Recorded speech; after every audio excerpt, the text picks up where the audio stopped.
Hey guys, it's Kevin, and this is the Motorola Razr Plus, and it may be the best flip phone yet. With a refined design, advanced displays, and great performance, this feels like a next generation in flipping phones.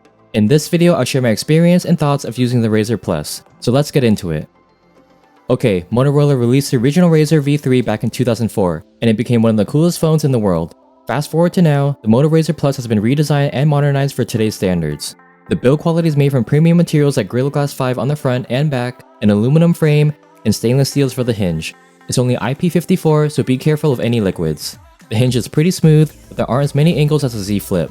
I'm not good at geometry, but the Razr Plus will automatically close at this angle and open completely at this angle. But look how slim that profile is. It's only 7mm thin compared to the iPhone 14 Pro Max at 7.9mm, and when it's folded, it's just 15.1mm thin, and there's virtually no gap. I like how compact this phone can be. It can fit in any pocket, small pouches, and even a shirt pocket. It's also light, weighing just 186 grams. We have clicky volume buttons on the right side, and a fingerprint reader power button combo. And let me tell you, it's stupid fast and accurate. The Razr Plus has this nice textured glass on the back, and it comes in 3 colors: Viva Magenta, Infinite Black, and the one I have is Glacier Blue. This phone retails for $1,000, so if you're interested, I'll leave a link to it in the description box below. Alright, when you open up the Razr Plus, you're greeted with a 6.9-inch POLED LTPO display at 165Hz. The display has a peak brightness of 1400 nits, so it's not the brightest when you're viewing it outdoors. The screen has a resolution of 1080 by 2640, making it a 20:9 aspect ratio. It's a tall phone compared to the normal candy bar ones, so you'll definitely want to use it with 2 hands. Even with crazy hand gymnastics, I have trouble reaching the top corners of the screen. The bezels are as thin as you can get for a flipping phone, but I don't mind it. Unlike a folding phone with a vertical crease, you're more likely to feel this horizontal one when you're scrolling, but it's not as noticeable as other phones. Also, there's a plastic screen protector installed on the screen. I wish the phone was wider instead of taller, since some content could look a little small. Videos get cropped quite a bit when you zoom in. Here's the Razr Plus compared to the S23 Ultra. The amount of vertical content I can see is great though. So as nice as the inside screen is, the outside screen is where the Razr Plus stands out. It's a 3.6-inch, 144Hz POLED display with 1100 nits peak brightness. To put that in perspective, the original Razr had a 2.2-inch screen on the inside. When you tap the outer display, you'll see the time, date, and weather. The clock style is customizable, and you have a variety of options to choose from like dashboard, splash, lava, or pedal. If you have media playing, you can swipe left for playback controls. Swiping down from the top opens quick controls, which mimics the ones you have on the inner display.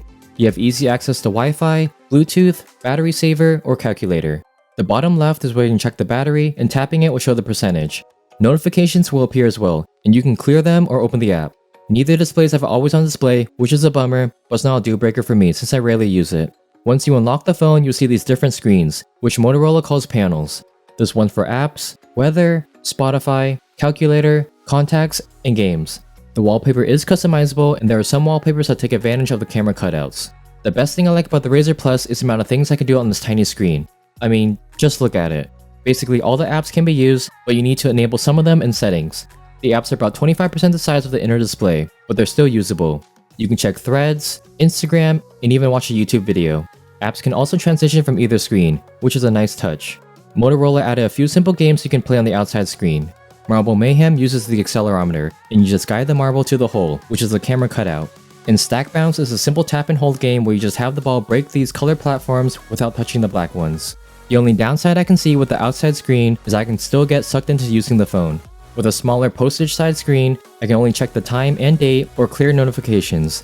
But with the Moto Razr Plus, I can still access all my apps without opening the phone. The Razr Plus feels like a high-end mid-range phone. It doesn't have the latest specs, but they're still pretty good. Inside is a Snapdragon 8 Plus Gen 1 with 8GB of RAM and 256GB of storage. There's also a larger 3800mAh battery, which is up 1000mAh from last year. This phone can last me the whole day, but I do need to charge it every night. I wish the battery settings showed the total screen on time. You can charge the phone up to 30 watts wired and 5 watts wireless. There's no reverse wireless charging or power brick included in the box. I do want to mention that the speakers aren't as loud as other phones, but it's okay for casual listening. The Razr Plus runs MyUX, which is a nearly stock version of Android. The icons, quick controls, apps, they're basically stock to me. You do get some Motorola features built in as well, like the screen where you can personalize your home screen and external display. Some useful gestures are here as well, like chop to turn on the flashlight, twist to open the camera, and double tap to turn off the screen. Motorola is promising 3 years of software updates and 4 years of security. Oh, almost forgot. There's an option you can add the quick controls to have the Razr Plus look like the original Razr back in the day, Retro Razr. Cameras are okay on a flip phone, and this one's no different. There's a 12 megapixel wide and 13 megapixel ultra wide. No telephoto camera, but the Razr Plus does support macro mode with the ultra wide camera. If you have good lighting, you'll get good photos. There's a 32 megapixel hole punch selfie camera, but it's better to use the main camera and cover screen to take a selfie. All the cameras support 4K 60 FPS. Again, good light for good videos. I prefer photos that the flagship phones take since I edit them, but if you just snap a photo and share it, then these photos aren't bad at all. And that's it for my review of the Razr Plus. Would you get this flip phone over the competition? Let me know in the comments down below. Thanks for watching, and if you haven't already, please like, subscribe, and hit the bell so you'll be notified when I post new videos. And I'll catch you guys in the next one. Bye!